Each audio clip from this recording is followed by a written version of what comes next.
prior to this evening's council meeting, there was a committee of the whole at 6 o'clock for discussion of the rezoning request by Englefield Oil to rezone property and gas station at the corner of Washington and Main Street. There was discussion and a vote to forward that to council for approval. Anyone else? We do have with us tonight Mayor Don McElroy. Mr. McElroy, do you have any comments? I do, thank you. Okay. Do you mind if I pull the chair out? This could be a little lengthy, so. Thank you.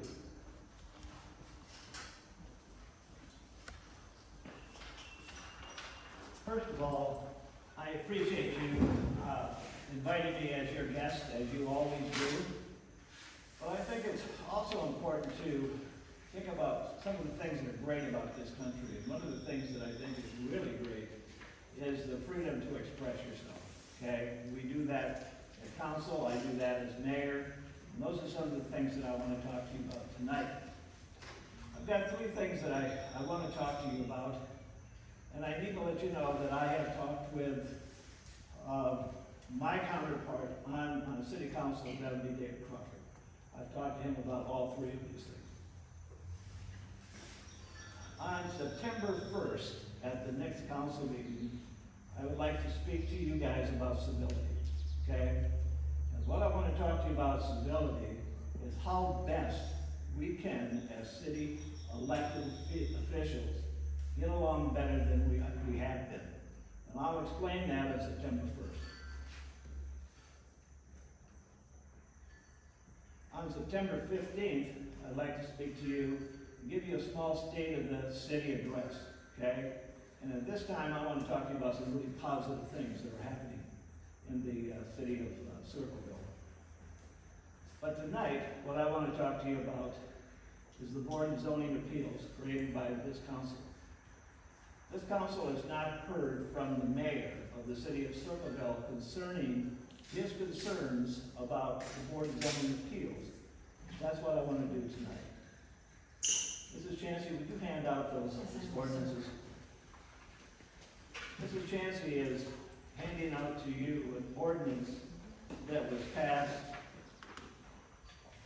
on December 17, 2019.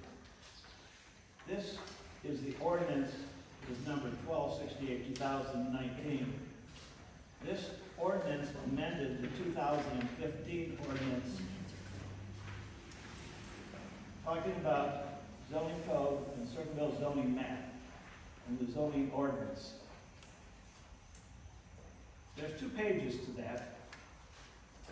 It is important for me to point out that as mayor of the city of Circleville, I did not sign this ordinance. I did not veto the ordinance, I just did not sign the ordinance. There's a reason I did not sign that ordinance. I didn't sign the ordinance because I had several concerns, and I even mentioned this prior to the vote on December 17th.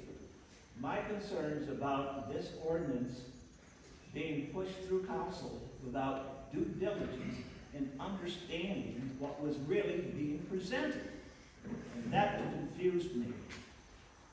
I would like to call your attention to Section 1. Section 1 refers to an attachment called Exhibit A. Would it surprise you if I told you that Exhibit A does not exist? There is no Exhibit A attached to this document, to this ordinance. Now my question is Exhibit A the planning and zoning book? Or is Exhibit A Part 2, Part 3, and Part 4 of what you guys approved on December 17th? There's 130 pages here, 130 pages. And that was my concern. So I think you as council has to decide which one of these are Exhibit A and list it as Exhibit A and make sure that the clerk gets that. So anyone asking for Exhibit A would know exactly what exhibit you're looking for.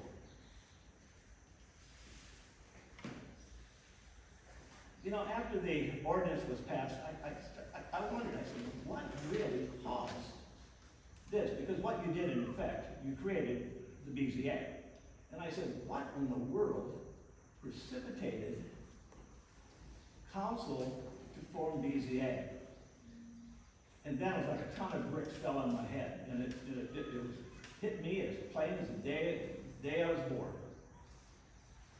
Kingston National Bank. Planning and zoning allowed Kingston National Bank to build on an empty lot that had been sitting there for years and years and years. And we allowed them to have parking in front of that building. Earlier tonight, Linda Chancellor passed out a zoning map. I prepared that and gave it to you. The dark marks that you see are the historic district. Kingston Pike did not sit in the historic district. If Kingston National Bank wanted to build in that historic district, planning and zoning would probably have said, no, you can't do it, okay? Because we have certain rules in there. But it did not sit in the historic district. So planning and zoning said, sure, you can do that. And we also allowed 2 curb cuts on Court Street. That angered 2 council members. A, putting parking in front of a building and curb cuts. That angered 2 people. As I said, this property was vacant for many years. And I'm of the impression that what was built there by Kingston National Bank created an eyesore. Did not create an eyesore. It improved an eyesore that was sitting there. And to this day, that was probably almost a $3 million investment into this community. Now, there are several concerns that I need to address council about this ordinance. City Council created the Board of Zoning Appeals. City Council populated the Board of Zoning Appeals. City Council oversees the Board of Zoning Appeals. It's very, very important that you know that.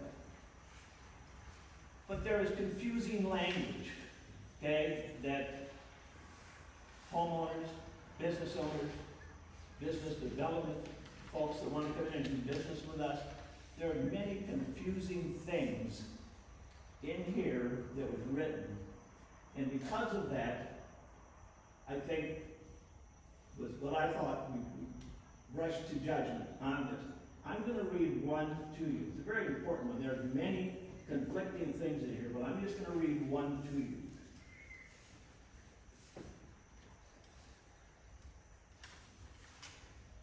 This is under 120207 development plans. Development plans shall be reviewed by the Board of Zoning Appeals and must be approved, okay? Development plans. You come over here.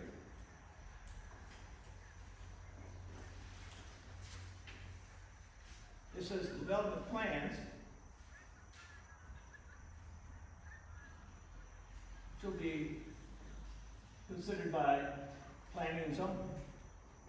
So who doesn't develop plans?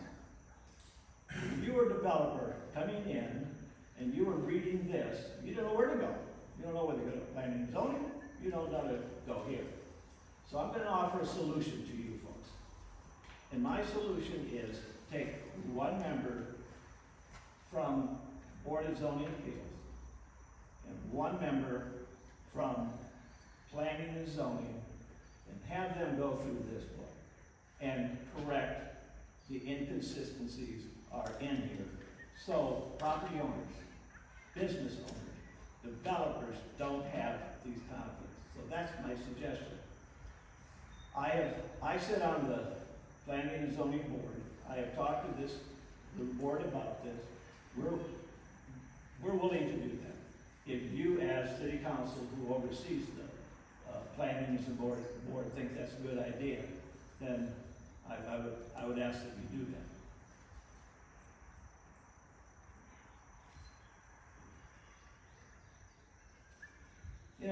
I've had the opportunity to speak with developers from Sheets, the Lemon Group, and Englefield Oil.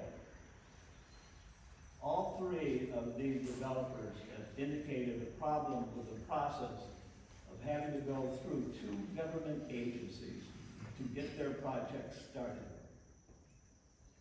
They all indicated to me, that the city of Circleville process for business development is unique compared to other cities they develop in. I want to read an email that I received today.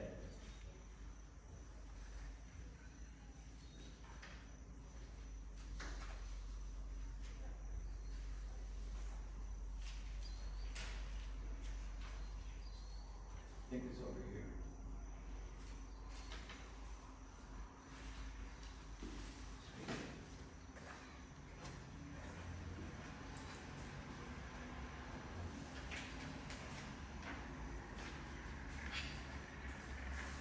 This email was sent to me by Paul Johnson, okay?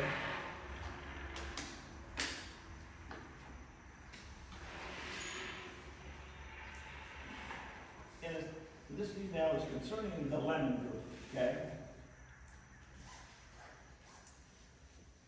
On August 17th, Mr. Hartman, who you guys remember from the Lemon Group, received an email from members of Planning and Zoning. Mr. Hartman, it was nice to meet you a couple of weeks ago. Last week, I spoke with my colleagues on the City Board of Zoning Appeals concerning your request, your consideration with respect to the question of whether a public hearing is necessary. Our zoning code provides that option. The Board of Zoning Appeals discussed the request and determined that a hearing on the conditional use permit will be held consistent with past practices. Think to myself, past practices? What past practices? Okay, planning and zoning is brand new. What past practices? So Mr. Hartman sends an email to Paul Johnson. Paul Johnson sends this to me. And I believe, David, you got a copy of this today. Okay, well, I think it's in your email. It was sent to Ryan Scribner and to me. As sent by the developer a few minutes ago, and that's what I just read to you. This is another example of why Circleville has been considered radioactive by developers. I know firsthand, as we have reached out to many to solicit development in our community, the BZA has already become another hurdle, an obstacle to doing business in Circleville. The proposed Lemon project has been approved for rezoning by the Planning and Zoning Commission, approved by the Judicial Committee unanimously, and City Council unanimously, and yet needs more testimony and physical evidence. As Tom Springs states, this is optional, so why in this case has it become necessary in the light of unanimous support for this? So what the developer's saying, now they gotta go to another hurdle. Here we go again. We've gotta go through another public hearing. After they've already gone through one public hearing, it's been approved by you, it's been approved by the commission, it's been approved by everybody.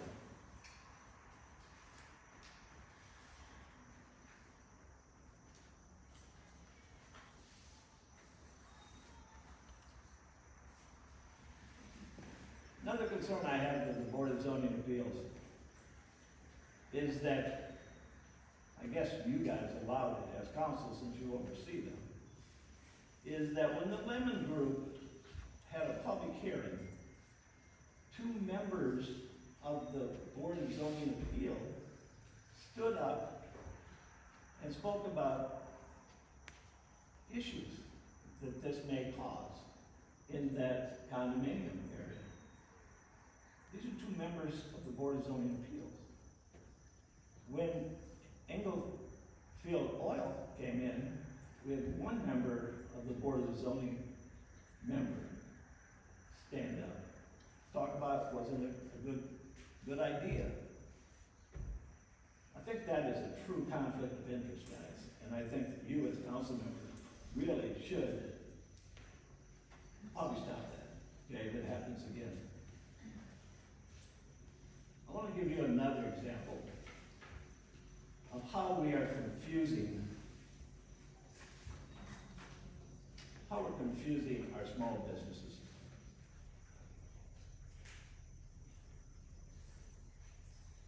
Paul and Jennifer Dickey own Wagner's Flowers. Elite Construction has gone in and built the building, bought the building next to them. And what they also purchased was the alley in the parking lot that is behind them. That was part of the deal. And because of that, Wagner's Flowers does not have access to that building. So they approached me. They approached me as the mayor of the city and says, what do? We want to keep our business here. We're looking at two pieces of property. We're looking at one in Asheville, we're looking at one at Main Street. So, now let me talk a little bit about Paul and Jennifer Dickey. They have been doing business one way or another as small business owners in Circleville for about 28 years. And now they want to continue doing business. There's a chance you can pass this out.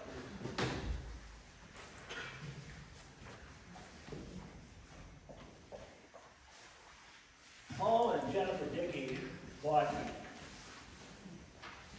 the property known as Main Street Glass on Main Street. They purchased this property, okay? It has been a retail property for many, many years. Main Street Glass stopped doing business as a retailer in January of this year. Paul and Jennifer would like to move their flower shop into this area. So they came to talk to me.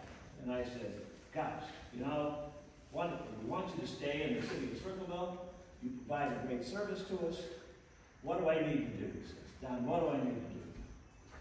I said, well, first of all, you're coming to the wrong person, because if you'd have come to me in November of 2019, we could have said, planning and zoning would have said, absolutely, absolutely go.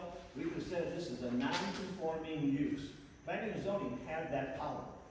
November 2019. We don't have that power now, okay? So we could have said non-conforming use in November.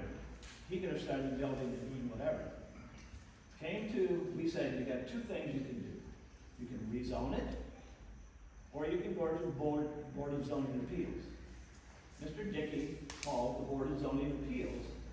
They referred him back to the service director and planning and zoning. So planning and zoning got it.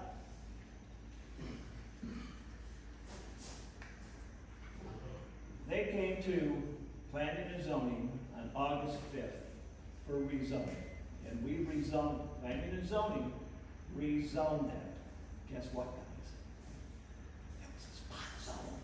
It was a spot zone, that dirty word. It was a spot zone. Terrible word, isn't it? Spot zone. It passed unanimously by planning and zoning. Now it's coming to you guys for a public hearing. And then the same thing that you did tonight with Englefield Oil, you'll be doing the same thing with them.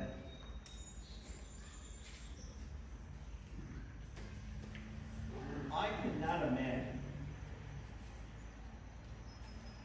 you guys saying no to this business, okay? I would hope what would happen is, I've asked the law director, is once that building was purchased, did the non-conforming use go along with it? And I haven't heard the report yet. If the answer is yes, then it's a moot point whether it was rezoned or not. Okay, we rezoned it or downtown business is what we rezoned it to. But it was spot zoning. Now, if there ever was a case that spot zoning works, this is a case that spot zoning works. Now, in that RO district, you have a church across the street. Next to that, you have an insurance company. Across from that, you have a tax service. Across from that, you have an attorney office. Then you have another, tax, insurance company. You have Circleville Herald in that area. And I question Circleville Herald being a non-conforming use also, because they do sell retail, they sell papers out there. But that's not for me to discuss. There's a case of confusion with a small business owner, because which board, which commission do I go to?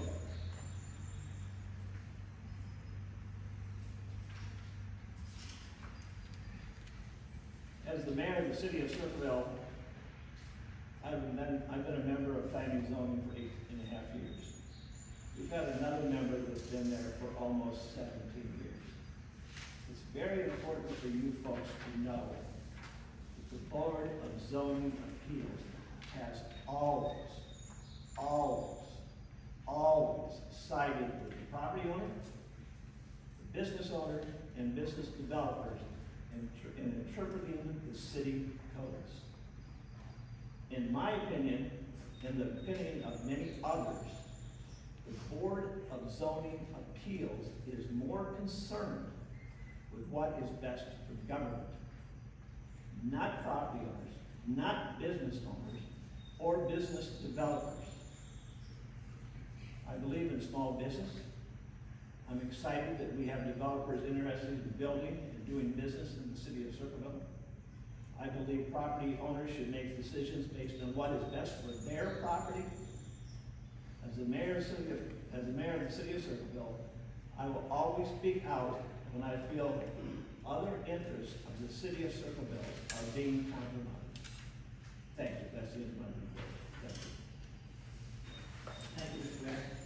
I want to clarify one misperception people might get by the term who oversee the Board of Zoning Appeals. Council does not oversee the Board of Zoning Appeals. We populate the board, much like what you populate the Planning and Zoning Commission. We have no influence over that board. Do you have any influence over the? Let me ask you a question. Yeah. Who does the Board of Zoning answer to? Planning and Zoning answers to you guys. Okay, everything that we do needs your approval. Who needs the approval for planning and zoning? You appeal to planning and zoning, or you appeal to the Board of Zoning Appeals to the common pleas court. For planning and zoning. But when this was passed on November 17th, we spent a great deal of talking about appeals, Board of Zoning Appeals. We talked about it's going to be the avenue for appeals for planning and zoning. This took on a whole new life. What? Guys, I'm not really sure if you all read 130 pages, but there is a great deal of influence with what the Board of Zoning Appeals. And my question to you, David, is who oversees that group? Planning and zoning is overseen by you. Where's the check and the balance with this group? I don't think there is one. I think common pleas court. So I have read those documents, and under the Board of Zoning Appeals, it specifically says that council does not have the authority to overrule the BZA or the zoning inspector. If someone has an appeal to the BZA, they do have to appeal to the common pleas court. Well, I'm afraid that you've already heard from 3 developers that want to develop in this community, that are having difficulty in here because they've got to go to two different, one board, one commission. Each one of them, well, we're going to do a public hearing. Tonight, you made a great decision on Englefield Oil. At least talking about September 1st and not going to September 15th. These developers have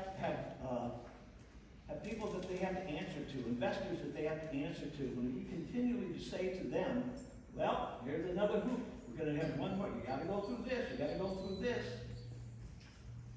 We're not going to have development in this community. Councilperson Hess. Thank you. So, Mayor Mapper, I want to thank you for your thoughts, and actually it was interesting. And these were my thoughts. Yeah, and it was interesting timing because I have now spoken to 3 different council members who have concerns about BZA as it exists. I think I personally will take responsibility for not asking better questions. I don't know, I can't speak to the other concerns that the other three members have, but one of the discussions we had is what do we do with it now that we have some concerns?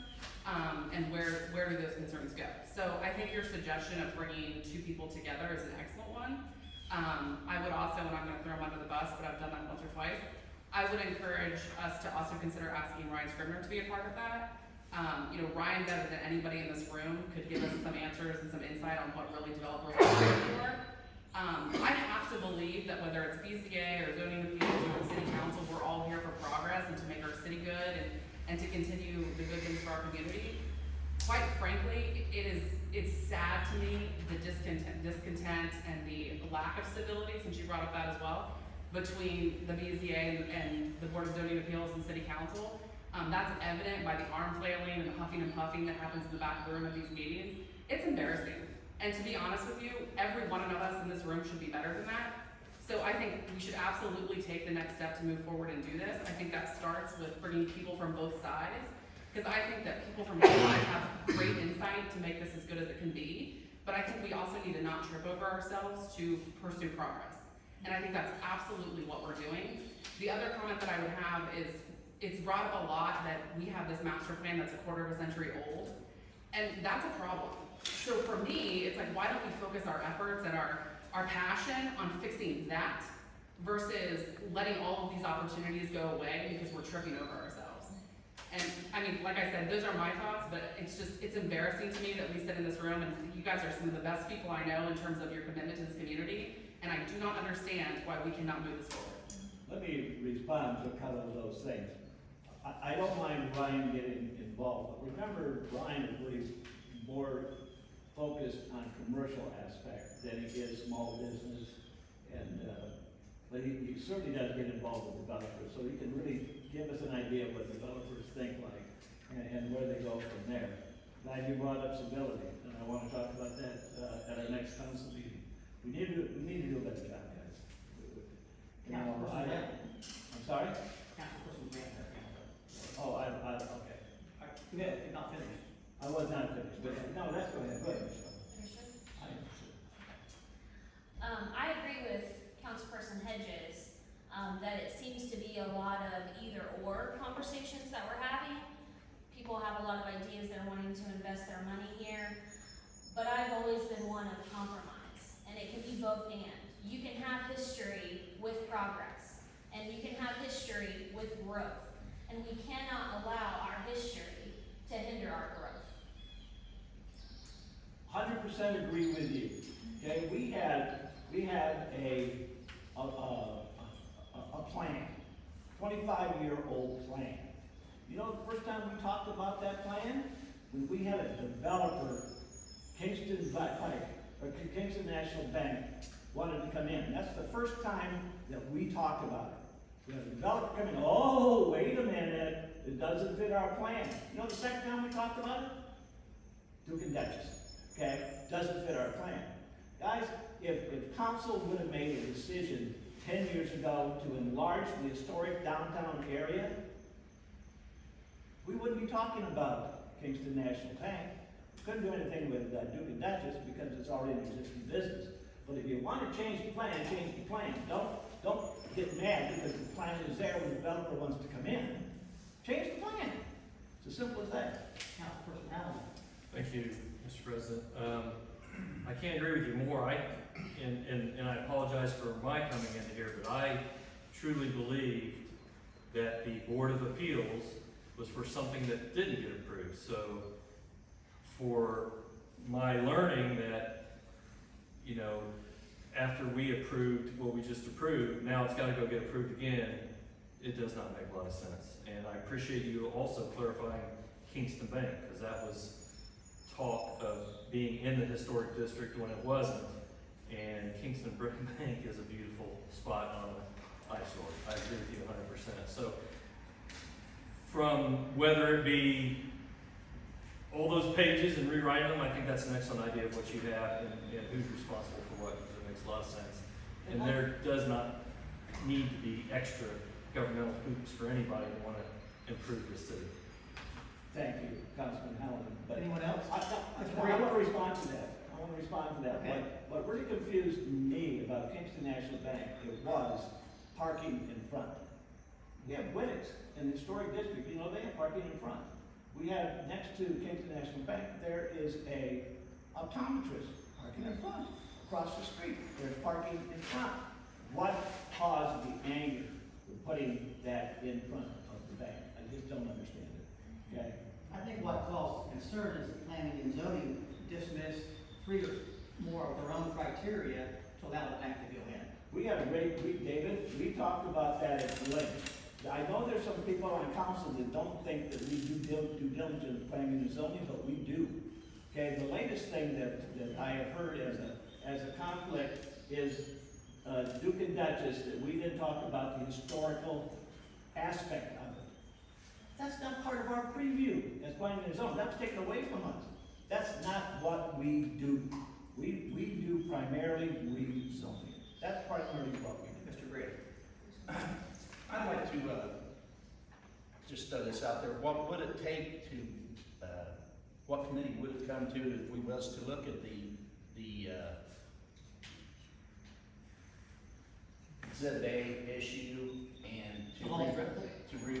Law director can specify, he wrote the ordinance, he can specify what